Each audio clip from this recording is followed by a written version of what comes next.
Hello, welcome everyone to our podcast today on engineering. I'll be your host, Brendan Patrick, and today I'm here with... I'm Miss Brown, physics teacher here. I'm Michael, I study physics. And I'm Noah, I study physics. So, I don't do any science or math-related subjects. I'm the only one here who's a little bit unaware of engineering and how it works and what it means. What is your definition of engineering? My definition of engineering is someone who uses sciences or applies maths and science in order to get to a final outcome, whether it be through coding or through design of like physical projects like buildings or machines. Yeah, it's a massively broad field. There are so many different sorts. You've got aerospace engineering, chemical engineering, biomechanical engineering. So there's so many links to science there. Mm-hmm. It's like to engineer something is sort of to create something. So that's like what it is. There's so many different fields of creating something using science. Yeah, my belief or view of engineering, if physics is about understanding the laws of physics and the world around you, engineering is just using that to your advantage. You know, your knowledge of physics and mechanics and using that to sort of take advantage of the world around you. In a way, absolutely. Yeah, uplift the status of humanity. Yeah.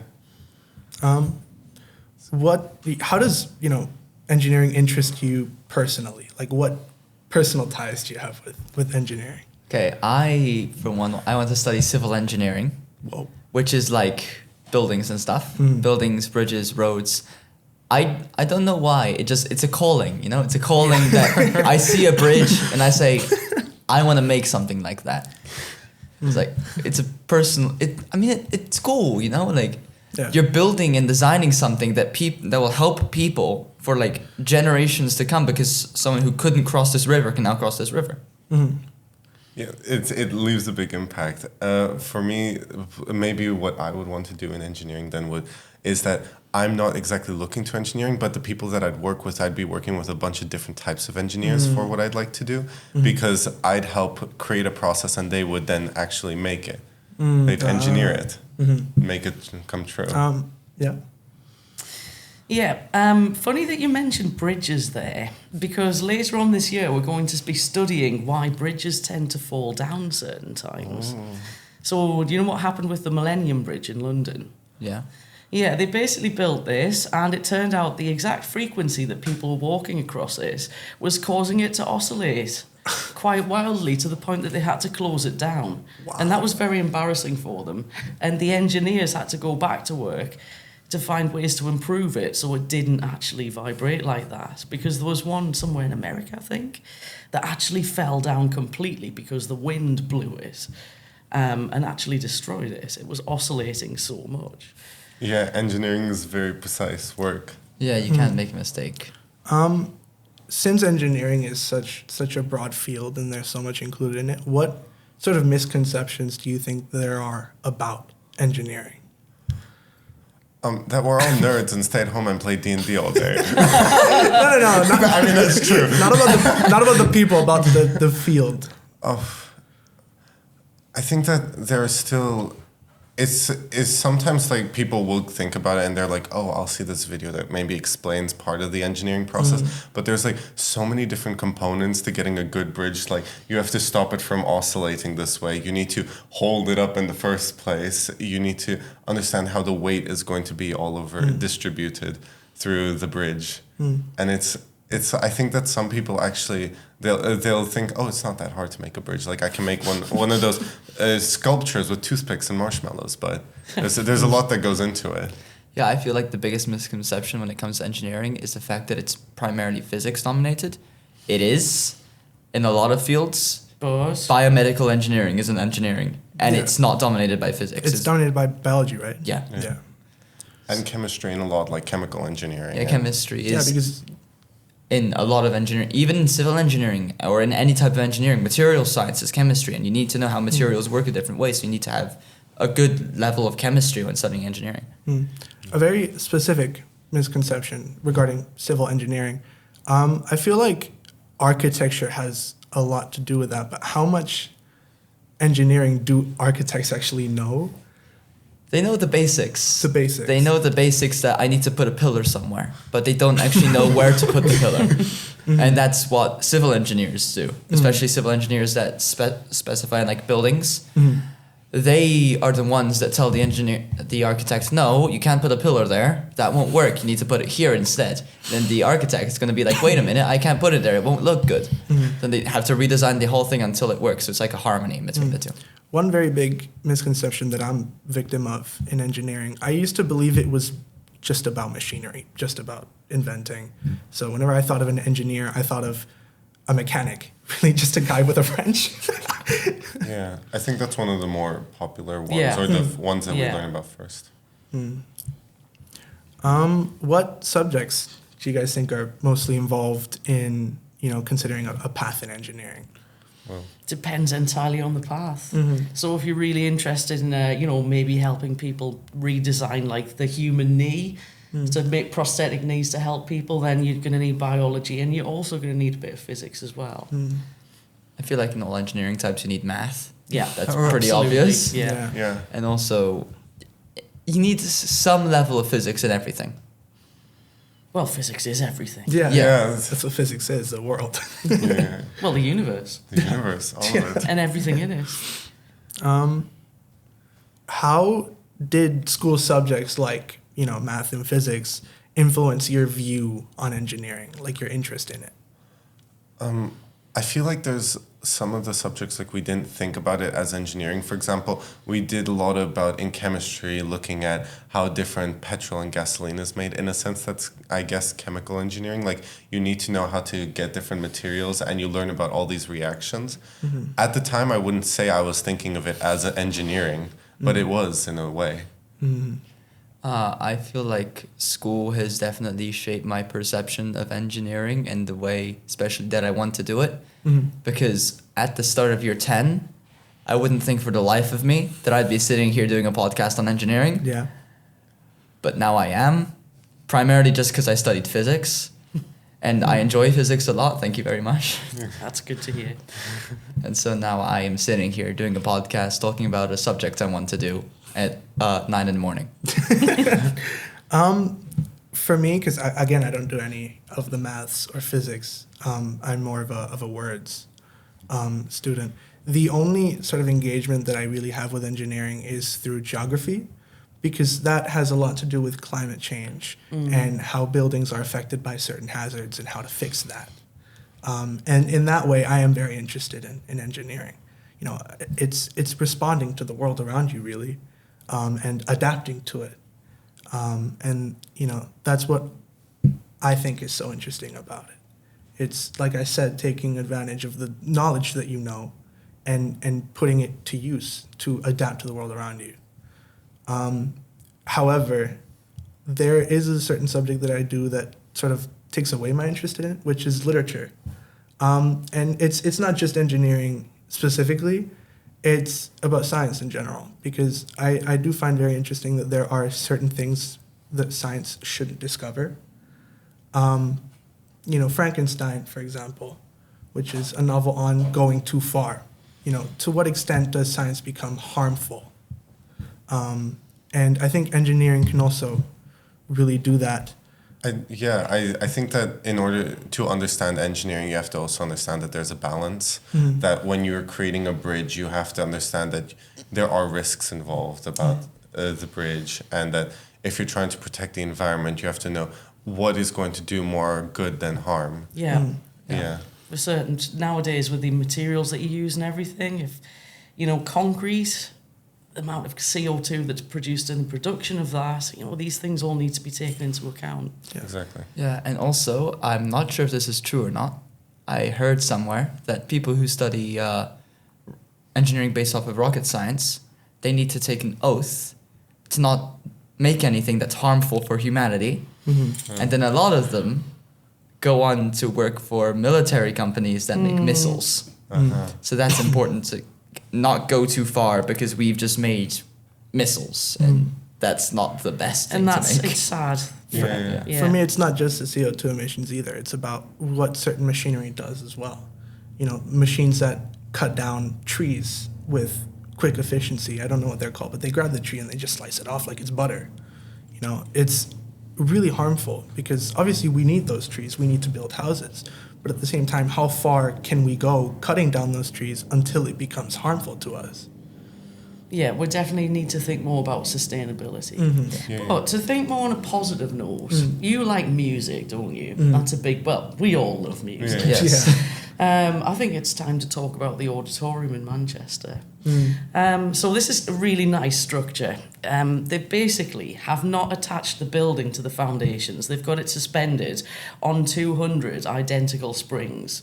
So if there's an earthquake, or basically just noise from outside, just doesn't get inside. The building just kind of adjusts and the vibrations are not transferred in there. So the acoustics are fantastic. And one day, and this was in the late 90s, there was an explosion in the city where the auditorium was. The people who were inside watching the concert didn't hear a thing. And it was a really big explosion. No one was killed, fortunately, but they just honestly didn't hear a thing because this building just absorbed all of that. And they continued enjoying their concerts.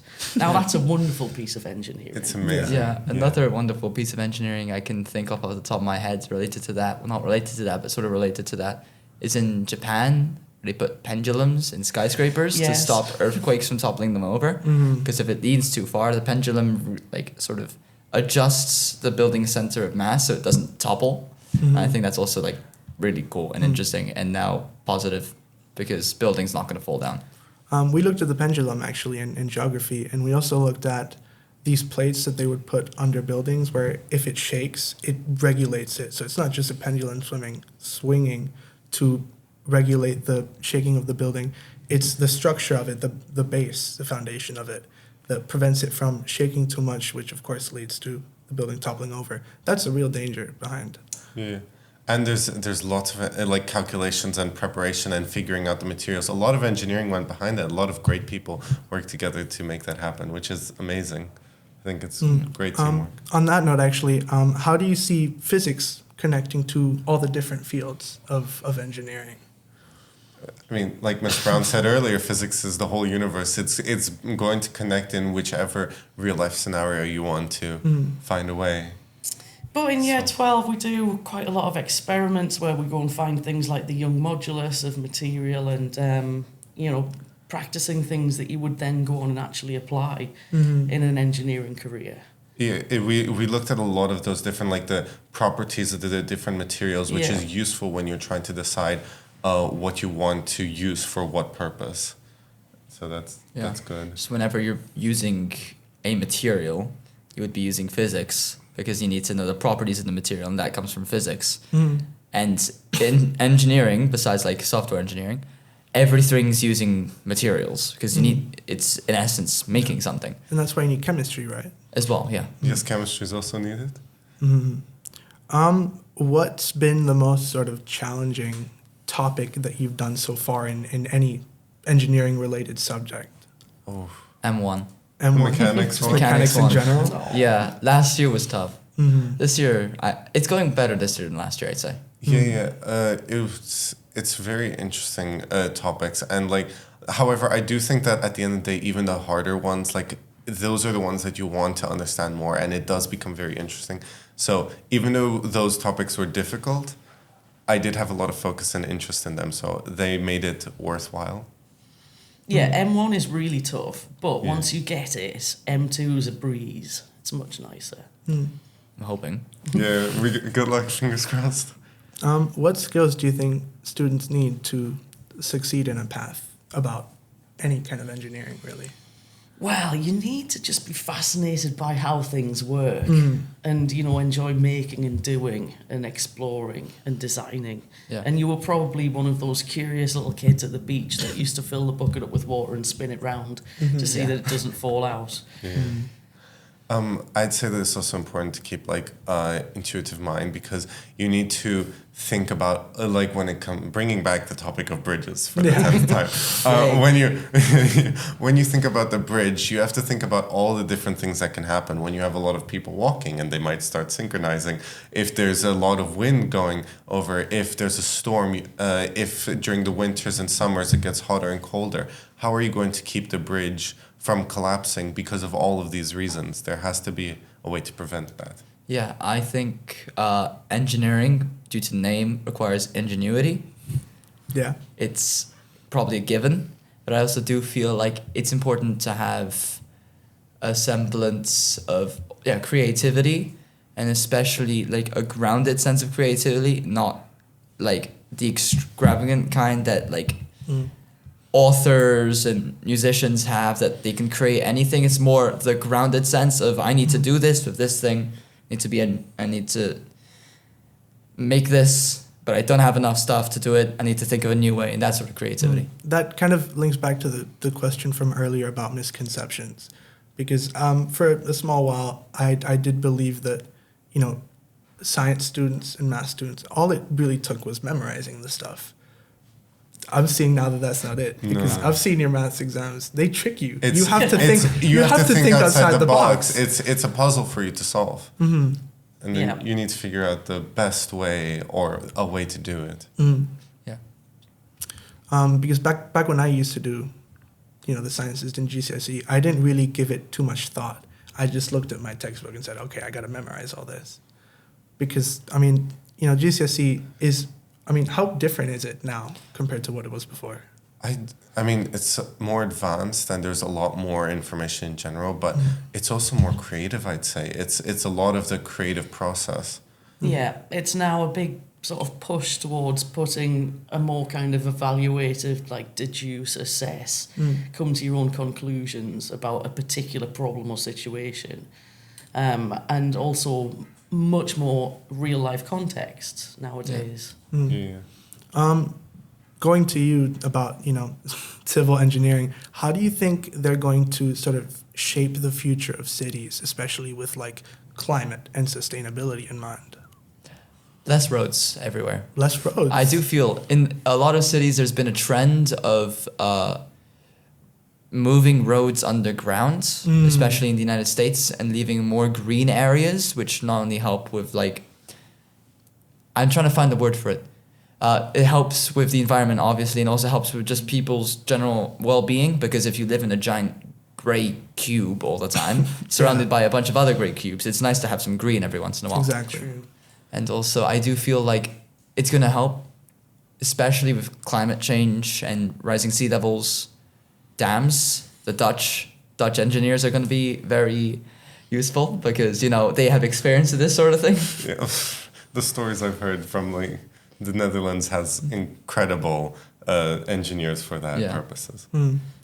How do you think schools, you know, what do you think they can do to prepare students for the engineering world? Well, I think really I do try and include examples of engineering things and, you know, try and flag it, but maybe I should be doing more of that. Maybe when it comes to project work, which we do as much as we can, basically, I inspire future engineers, go and think of a project.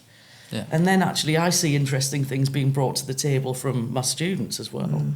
I think that's great, because a lot of things that we do nowadays, we also do lots of practical work, which helps us to get an understanding of what sort of practicals they might do in real life to figure out, how do we find the information about this material if we're going to use it? And then we do a lot of project work. I think that's great. I think that helps keep a creative mind for the students. Yeah.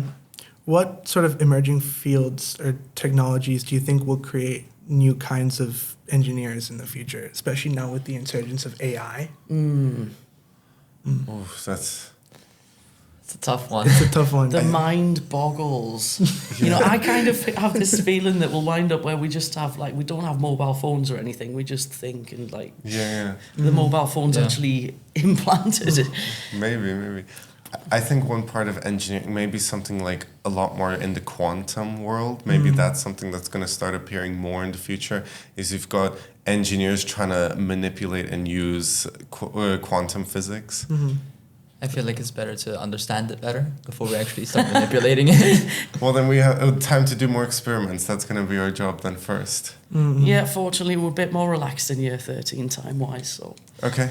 We can explore quantum physics as well. And capacitors. Capacitors. It's like what we talked about earlier, you know, you need ingenuity, you need to think outside the box. And this applies to any subject, really.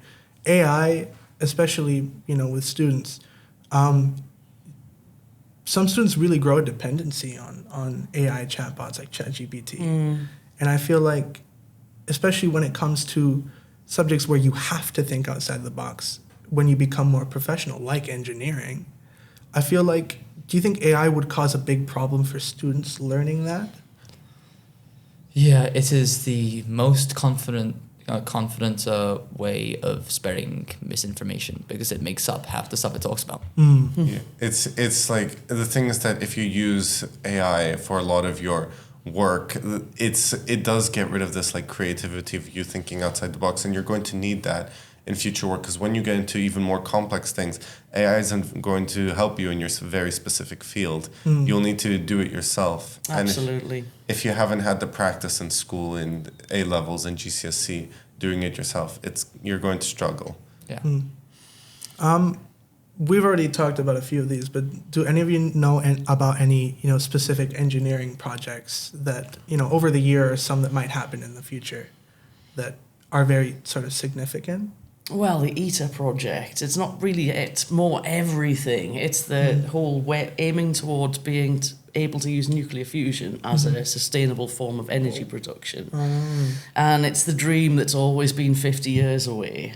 And it's always 50 years away because at the moment they're almost at the point of finishing the assembly of this massive tokamak fusion reactor.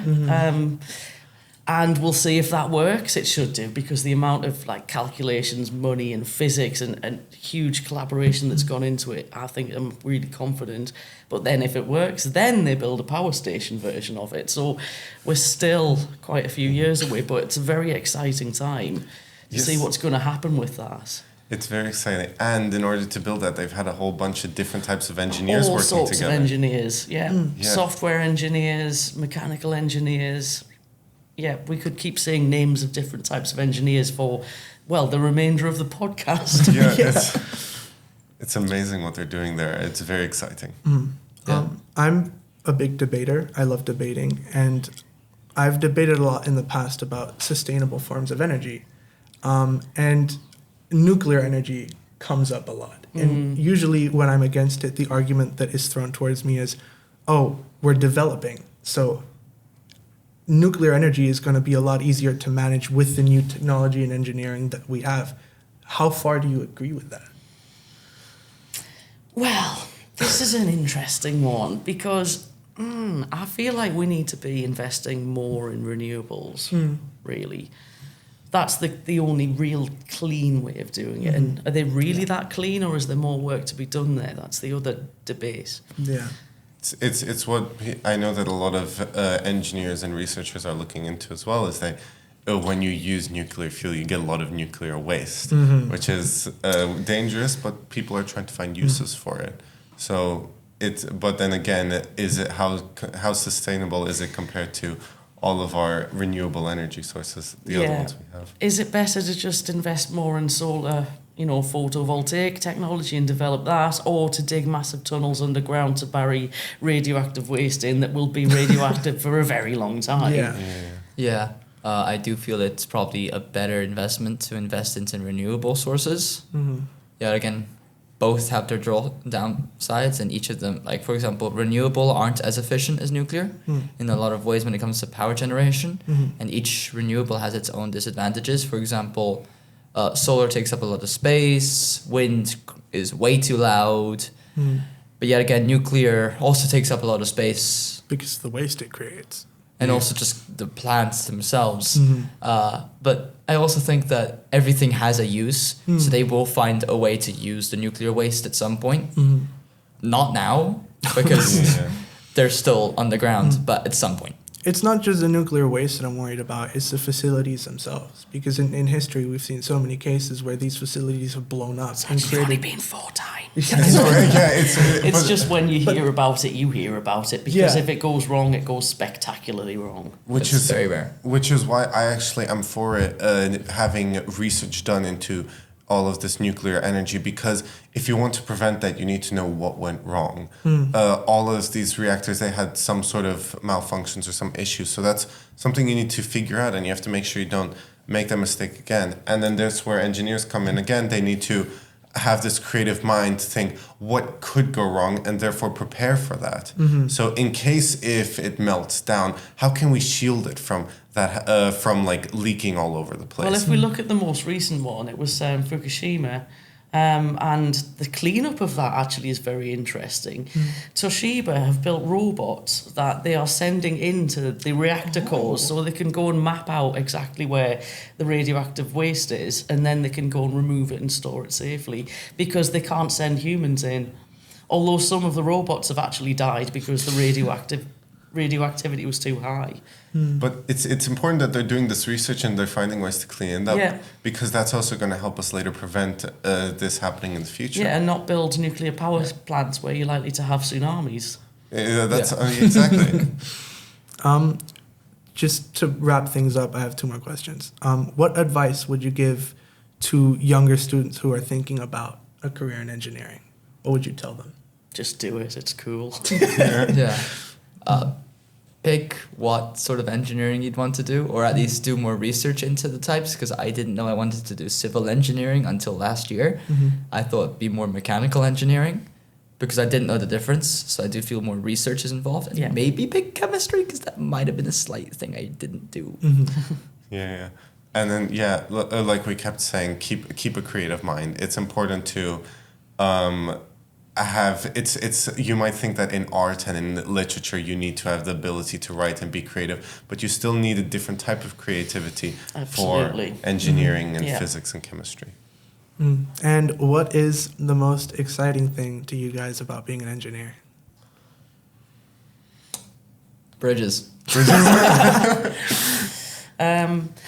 I like it when people pop back and tell me what they've been doing at university. It's, obviously I'm not going to go into the field of engineering because I always wanted to just be a teacher, and I loved physics, so it's the best job for me. But it's also lovely to hear that, work with students who are now inspired to go off and study these things. And you will pop back and tell me about it, won't you? Yeah. I promise. we promise. And for me, then, working with many different engineers, if I were to go to, if I get to CERN or something like that, some really cool project, or the ITER project, and then I get to work with so many interesting people. There's fellowship jobs there. You should look it up. I will check it. Thank you very much. You also should look it up, dear viewer. Yes. I'm hoping that camera's on. For me, it doesn't sound very exciting when I say it out loud, but for me, it's making sure that the world is safe. That's one of the big parts. Engineering and architecture, sustainability, and making sure that we look towards a green planet in the future, to make sure that, we develop all these things, because it is important to have a knowledge of the world around you, to take advantage of that, but don't overexploit it. Yeah. Of course. I think that's it then, right? Yeah. All right. Well, thank you, everyone, for watching our podcast on engineering. And that's it. Thank you for having us. Yeah.